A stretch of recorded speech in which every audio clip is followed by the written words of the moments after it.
Hey guys, welcome back to my channel, and today I am going to be doing a comparison versus matte bobby pins versus the shiny ones. Stay tuned.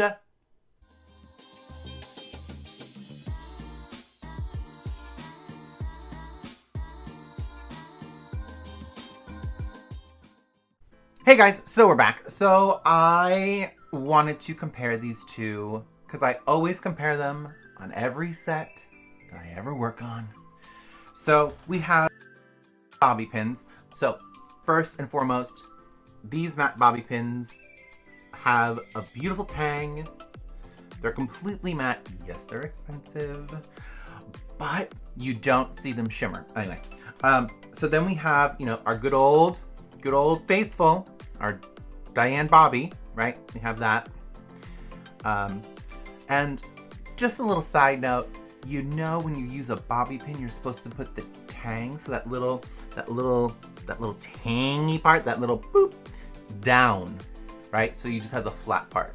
So for how I use it on TV and film, when we come in and we're doing all these styles, they literally sparkle like they're diamonds. Which, if that's the look you're going for, cool, but most of the time, we do not. So for myself, I do love my matte bobby pins, which come in all of the colors. Black, brown, blonde, light brown, and then there's more. So these are my go-to choice, but sometimes we do have to use, our good old faithfuls, because, by the box, that's what they're for. And they do come in different colors as well, but they just spark a little bit too much for my liking. So that's just the difference between the two. Also, just a little tip, to make things more easy access, you want to take those small little hair bands, and you're going to take around 10 to 15. I do count, actually. 10 to 15 bobby pins per rubber band, so then you can just grab some and go.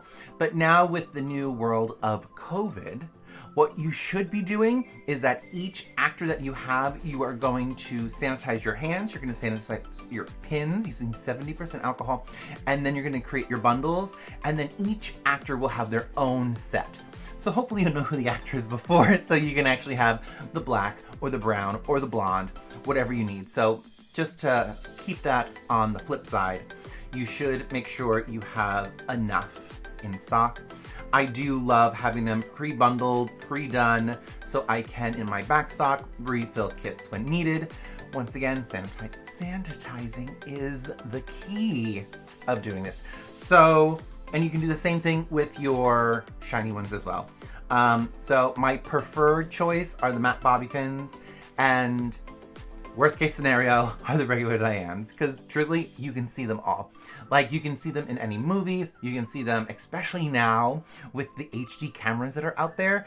They sparkle, sometimes they sparkle more than the rhinestones they have on their outfits, or they sparkle more than the jewelry they have on. Not a good thing in my book, because that's all I'm looking at. Remember, when I look at a show, or a TV show, that's all I'm looking at is the dang bobby pins. And hair ties. We'll talk about that in a different situation. But just to let you know, matte bobby pins, they are a little bit expensive. I will put some links down below just so we know which ones that I do prefer to go to. But you stock up so you have them, because as always, whenever I'm trying to do an updo in my studio, they're all gone. They're all gone.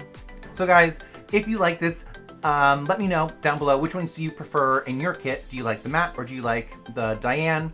Or did you even know that there were two different types? So type in the comments below which ones you use, and let me know what you would like to see me compare of. Let me know. I'd love to hear from you. So make sure you click the like button, please, if you enjoyed this little tidbit of information, and hit that bell button so you get a notification. You will not get an email anymore, I heard. You're just going to get a notification to let you know every time I put out some wacky, crazy content. So check out some of these other videos. They're somewhere around here. All right.